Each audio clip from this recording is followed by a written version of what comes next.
Let me slip into a deeper trance.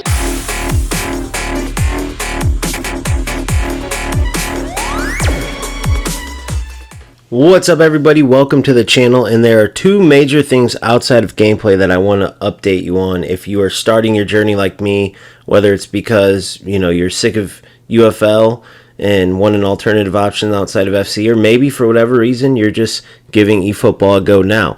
So, first thing, events. As you can see here, these are similar, if you're familiar with FC, to Champs. Or in UFL, it would be similar to Showdown, right? Only the difference is you don't have to play them on the weekends.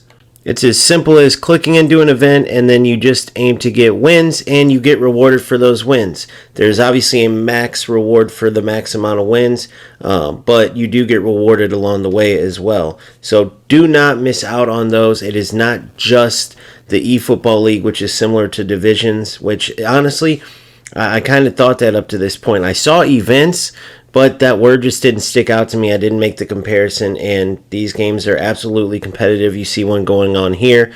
You cannot draw in these events, so this one went into PKs, and I had 2 PKs in regular time. And one thing I could tell you, too, is I need to work on PKs.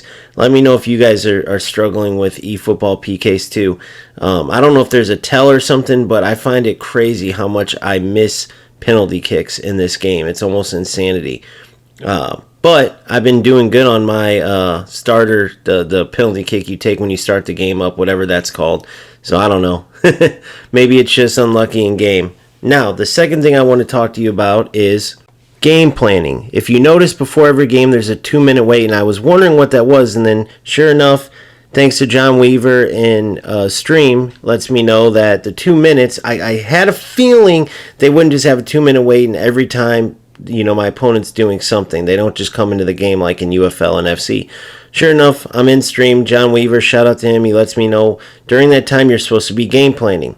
So one, you can go in and check your player's condition for that game. There will be an arrow next to the player once you click, I believe it's square for player condition, and the arrow will be up, which is good, kind of sideways but towards up, which is good. Then there's a sideways, which is like neutral, and then obviously anything downwards is bad. Then you can go to your substitutes, and there's some players that are going to have that arrow in the up direction, and you probably would want to switch out that starter who's not in good condition for that sub. So those things absolutely matter with how your players perform. Not only that, but you can also go in and man mark. Now you can switch this at any time.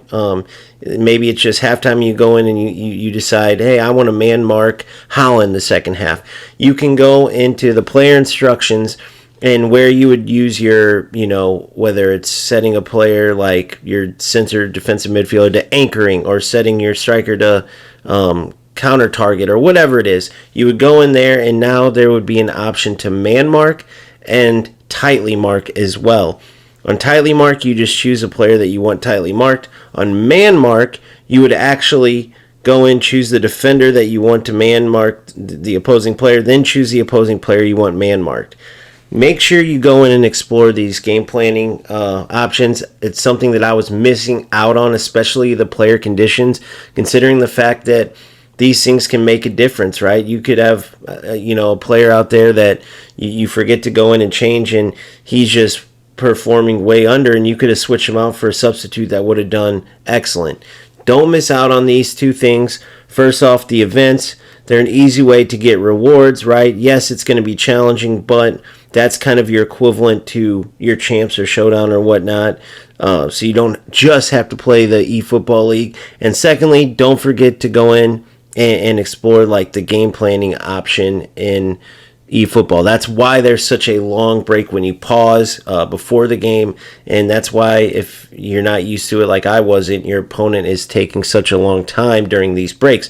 They're changing things around. Make sure you do the same. Study these different details in the game. Same thing I'm doing to learn, and I will continue sharing these types of tips and tricks and new information as I get it. So keep grinding, keep having fun, and I will see you on the next one. Peace.